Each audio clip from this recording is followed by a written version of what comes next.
Pendidikan abad 21 harus dapat membekali peserta didik dengan keterampilan belajar dan berinovasi, keterampilan menggunakan dan memanfaatkan teknologi media informasi, dan kecakapan hidup untuk bekerja dan berkontribusi pada masyarakat.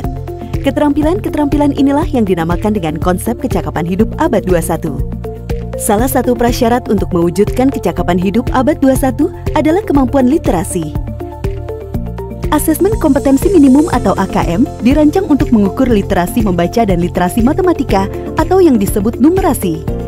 Asesmen literasi membaca bertujuan mengukur kemampuan untuk memahami, menggunakan, mengevaluasi, merefleksikan berbagai jenis teks untuk menyelesaikan masalah dan mengembangkan kapasitas individu sebagai warga Indonesia dan warga dunia agar dapat berkontribusi secara produktif di masyarakat.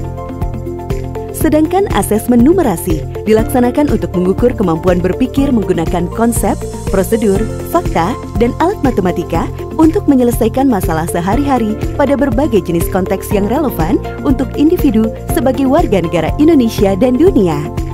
Komponen asesmen literasi membaca dan numerasi dapat dibagi berdasarkan konten, proses kognitif, dan konteks. Berdasarkan konten, asesmen literasi membaca mengujikan beragam teks yang bersifat informasi dan teks fiksi.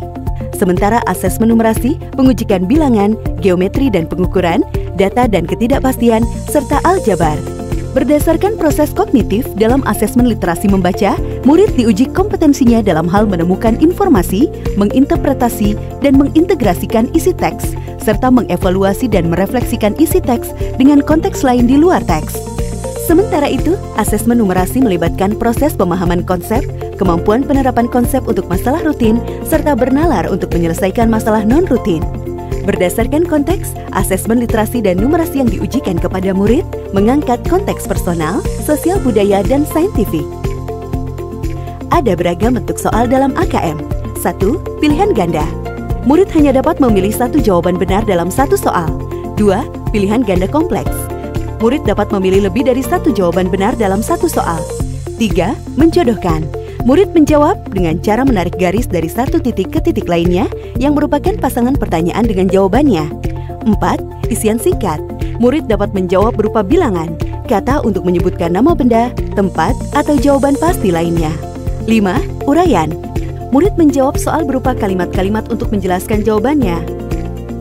Asesmen kompetensi minimum dilaksanakan berbasis komputer dan bersifat adaptif, sehingga pertanyaan yang disajikan bergantung pada kemampuan murid.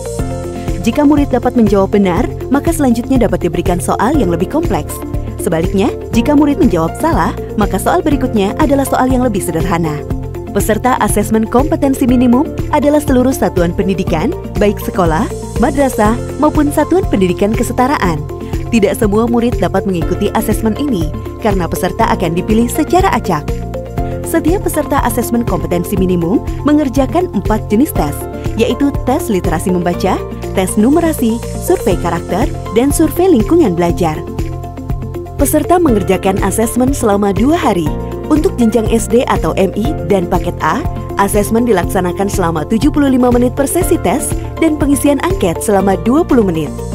Untuk jenjang SMP atau MTS dan paket B, serta jenjang SMA atau MA, SMK dan paket C, asesmen dilaksanakan selama 90 menit per sesi tes dan pengisian angket selama 30 menit.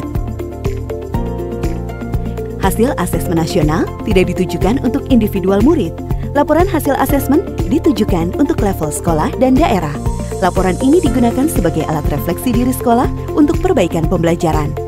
Laporan AKM juga tidak relevan untuk membuat pemeringkatan sekolah. Dengan asesmen kompetensi minimum literasi dan numerasi, kita siapkan para penerus bangsa yang mampu menghadapi abad 21.